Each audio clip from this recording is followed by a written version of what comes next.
एक गांव में गोपाल नाम का किसान रहता था। परिवार में उसकी पत्नी और 2 बच्चे थे। यही उसका संसार था।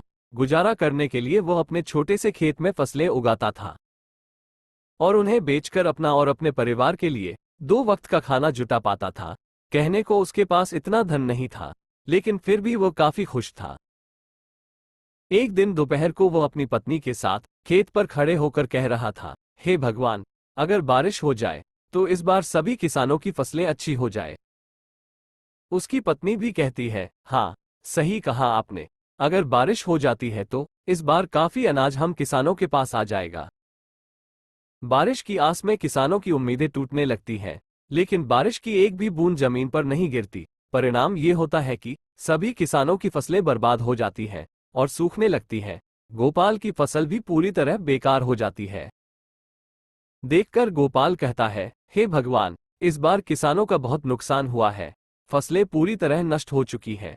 मैंने तो इस फसल और बच्चों की पढ़ाई के लिए कर्जा भी ले रखा था। अब मैं इस कर्जे को कैसे चुकाऊंगा?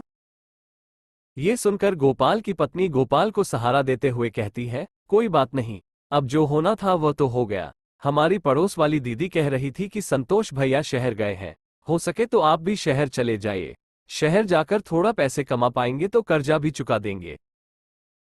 ये सुनकर गोपाल कहता है, हाँ, अब मेरे पास केवल 2 ही रास्ते हैं, या तो मैं शहर जाकर थोड़े बहुत पैसे कमा लूं, या फिर खेत बेच दूं। लेकिन मैं खेत बेचना नहीं चाहता, क्योंकि हमारे पालन पोषण का यही एकमात्र सहारा है। बाद में गोपाल और उसकी पत्नी दोनों मिलकर गोपाल के शहर जाने को ही उचित समझते हैं। अगली सुबह गोपाल शहर जाने की तैयारी करता है। वो अपनी पत्नी से कहता है, सुनो, मैं खाली हाथ शहर जा रहा हूँ। कोशिश पूरी करूंगा कि कहीं अच्छा सा काम ढूंढ लूं और थोड़ा बहुत पैसा कमा लूं। जैसे ही कुछ पैसे हो जाएंगे, मैं तुम्हें खर्चे के लिए भिजवा दूंगा। आप मेरी और बच्चों की चिंता मत कीजिए। हमारा खर्चा ही कितना है, और फिर बाद में कुछ दिनों के लिए मैं मायके भी रह आऊंगी। आप अपना ध्यान रखिए और शहर जाकर पैसे कमाए। गोपाल के जाते वक्त गोपाल की पत्नी उसे कुछ पैसे देती है। ये देखकर गोपाल कहता है, ये पैसे कहाँ से आए? गोपाल की पत्नी कहती है, मैंने थोड़ा थोड़ा करके ये पैसे जमा किए थे अपने बुरे वक्त के लिए। अब शायद इनका सही वक्त आ चुका है। ये लीजिए, रखिए। गोपाल थैला उठाता है, इसी में उन पैसों को रख लेता है और शहर के लिए रवाना हो जाता है। शहर पहुंचकर वो काम ढूंढना शुरू करता है, लेकिन पूरा दोपहर काम की तलाश करते करते वह थक जाता है, पर काम नहीं मिलता है। उसके बाद वह एक बगीचे में जाकर पेड़ की छांव में बैठ जाता है। वहीं पास में 2 जेब कतरे आपस में बात कर रहे होते हैं। सुन बे चंगुल, 3 दिनों से कोई भी मुर्गा हाथ नहीं लगा है। लगता है इसके पास काफी माल है। इस बार खाली हाथ लौटकर नहीं आना है। सही कहा मालिक, आपकी निगाहें तो बहुत तेज है। चल अब तारीफ करना बंद कर और काम पर लग जा। मैं इसे बातों में उलझा लूंगा और तू इसका थैला लेकर एक 9-11 हो जाना। मालिक, वो सब तो ठीक है, लेकिन एक 9-11 नहीं, 9-2-11 होना है। बकवास बंद कर और काम पर लग जा। उनमें से एक जेब कतरा गोपाल के पास जाकर उससे बात करने लगता है। अरे श्याम बाबू, कैसे हो? बड़े दिनों बाद दिखाई दिए हो। अरे भाई, आप कौन? मैं तो आपको जानता भी नहीं हूँ। और मेरा नाम श्याम बाबू नहीं, मेरा नाम तो गोपाल है। अरे हाँ, तभी मैं कहूँ कि मैं तुम्हारा नाम भूल रहा हूँ। अच्छा, और बताओ क्या हाल है?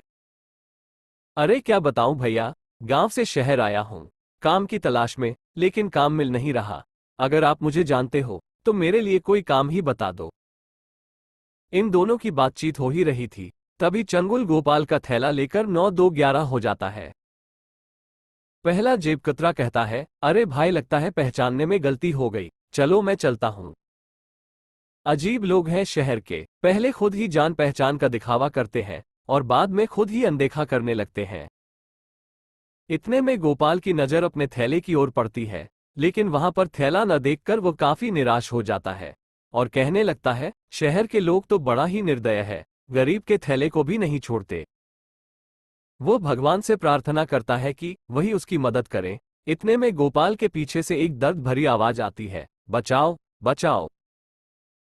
गोपाल उस आवाज को सुनते हुए पीछे मुड़ता है और देखता है कि वहां एक घायल व्यक्ति जमीन पर नीचे पड़ा हुआ है। उसके आसपास से लोग गुजर रहे हैं, लेकिन कोई भी उसे सहारा नहीं दे रहा है। गोपाल तुरंत जाकर उस व्यक्ति को बैठाता है और उसकी घायल स्थिति को देखकर तुरंत हॉस्पिटल ले जाने का इंतजाम करता है। हॉस्पिटल ले जाकर वो डॉक्टर से बात करता है। डॉक्टर साहब, इन्हें देख लीजिए, ये बहुत घायल है और दर्द के मारे कराह रहे हैं। डॉक्टर उस व्यक्ति की हालत देखता है और कहता है, तुरंत इलाज शुरू करना होगा। इसके लिए तुम्हें कुछ पैसे काउंटर पर जमा करने होंगे। ये सुनकर गोपाल आश्चर्य में पड़ जाता है और डॉक्टर से कहता है, डॉक्टर साहब, आज सुबह ही मैं शहर आया हूं काम की तलाश में, लेकिन काम तो मिला नहीं। ऊपर से मेरा थैला भी किसी ने चुरा लिया। मेरे पास अब कोई पैसा नहीं है। मैं खुद भूखा भूखा काम की तलाश में इधर उधर घूम रहा था, लेकिन तभी मुझे ये जमीन पर घायल पड़े दिखाई दिए और मैं इन्हें हॉस्पिटल लेकर आ गया। डॉक्टर उस व्यक्ति का तुरंत इलाज शुरू कर देते हैं और कुछ समय बाद बाहर निकलते हैं। तभी गोपाल अपनी जेब से एक पर्स निकालता है जो उसे घायल व्यक्ति को हॉस्पिटल लाते हुए उसकी जेब से गिरते हुए मिल गया था। वो उसे डॉक्टर को दिखाते हुए कहता है, ये लीजिए डॉक्टर साहब, यह इन्हीं का पर्स है। मैंने तो इसे खोला भी नहीं है, देख लीजिए शायद इसमें पैसे हो। डॉक्टर उस पर्स को चेक करता है तो उसमें बहुत सारे आईडी कार्ड और क्रेडिट कार्ड होते हैं। जब डॉक्टर उनकी आईडी कार्ड को चेक करता है तो उसे पता चलता है कि यह तो शहर के सबसे अमीर आदमी है। वो गोपाल से कहता है, अच्छा हुआ जो तुम इन्हें हॉस्पिटल लेकर आ गए। तुम जानते हो ये शहर के सबसे बड़े आदमी हैं। मुझे नहीं पता, मैंने तो अपना फर्ज निभाया है। डॉक्टर गोपाल को शाबाशी देता है और कहता है, कल सुबह इन्हें होश आ जाएगा। तुम कल सुबह आकर इनसे मिल सकते हो, और वापस इलाज वाले कमरे में चला जाता है। गोपाल रात भर उस गार्डन में ही सोता है और सुबह होते ही वो हॉस्पिटल वापस आ जाता है। गोपाल डॉक्टर से पूछता है, डॉक्टर साहब, अब इनकी तबीयत कैसी है? डॉक्टर कहता है, अब बिल्कुल ठीक है, तुम इनसे मिल सकते हो। डॉक्टर उस व्यक्ति से गोपाल का परिचय कराते हुए कहता है, ये गोपाल जी हैं, इन्होंने ही आपकी जान बचाई है। घायल स्थिति में यही आपको हॉस्पिटल लेकर आए थे। ये सुनकर गिरधर जी घायल व्यक्ति कहते हैं, धन्यवाद मेरी जान बचाने के लिए। तुम हो कौन और क्या करते हो? तभी गोपाल कहता है, मैं गांव से शहर आया हूं एक अच्छे से काम की तलाश में, लेकिन अभी तक मुझे कोई भी काम नहीं मिला है। मेरे ऊपर कर्जा है, मैं उस कर्ज से मुक्त होने के लिए शहर पैसे कमाने के लिए आया हूं। गिरधर जी यह सोचकर हैरान हो जाते हैं कि यह व्यक्ति इतनी परेशानी में होते हुए भी मुझे हॉस्पिटल लेकर आया। वो कहते हैं, मुझे ये जानकर बहुत अच्छा लगा कि इस समय में भी तुम जैसा अच्छा और ईमानदार इंसान है। एक काम करना, कल मेरी छुट्टी है, तो तुम कल सुबह ठीक इसी समय आना। मेरे पास तुम्हारे लिए काफी अच्छा काम है। गोपाल शुक्रिया अदा करते हुए वहां से चला जाता है और अगले दिन ठीक उसी समय हॉस्पिटल पहुंचता है। हॉस्पिटल से वे दोनों गिरधर जी के घर के लिए रवाना हो जाते हैं। घर में प्रवेश करते वक्त गोपाल उनके एक बड़े से महल और बड़ी बड़ी गाड़ियां देखकर हैरान रह जाता है और सोचता है कि यह व्यक्ति कितने अमीर होंगे। गोपाल अंदर जाकर सोफे पर बैठ जाता है। तभी गिरधर जी नौकर से उसके लिए पानी और खाने के लिए कुछ लाने को कहते हैं। गिरधर जी कहते हैं, गोपाल, तब तक तुम कुछ खा पी लो, तब तक मैं 15 मिनट में आता हूं। गोपाल खा पी कर थोड़ा आराम करता है। तभी गिरधर जी आते हैं और कहते हैं, गोपाल, शहर के बाहर मेरी एक बड़ी फैक्ट्री है जिसमें खेती से जुड़े उत्पाद बनाए जाते हैं। खाने पीने का कोई झंझट नहीं है, वहां पर तुम्हें खाने पीने को सब मिलेगा, रहने को घर मिलेगा। अगर तुम सहमत हो तो तुम इस काम को कर सकते हो। गोपाल कहता है, ये तो मेरे लिए बहुत ही अच्छी बात है। वैसे भी मैं एक किसान हूँ, खेती बाड़ी के बारे में मुझे बहुत अच्छे से पता है। मैं इस काम को अच्छे से कर पाऊंगा। गिरधर जी कहते हैं, तुम चाहो तो अपने परिवार को भी यहाँ लाकर रह सकते हो। गिरधर जी गोपाल को कुछ पैसे देते हैं जिससे वो अपने कर्ज को चुका पाए। फिर गोपाल गांव जाता है और अपनी कर्जे को पूरी तरह चुका देता है और अपने परिवार के साथ शहर वापस लौट आता है।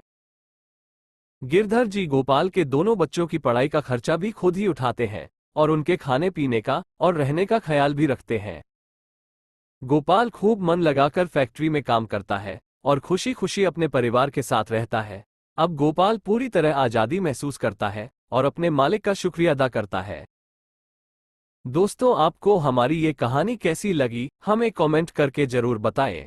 और हाँ, चैनल को लाइक, शेयर और सब्सक्राइब करना ना भूलें।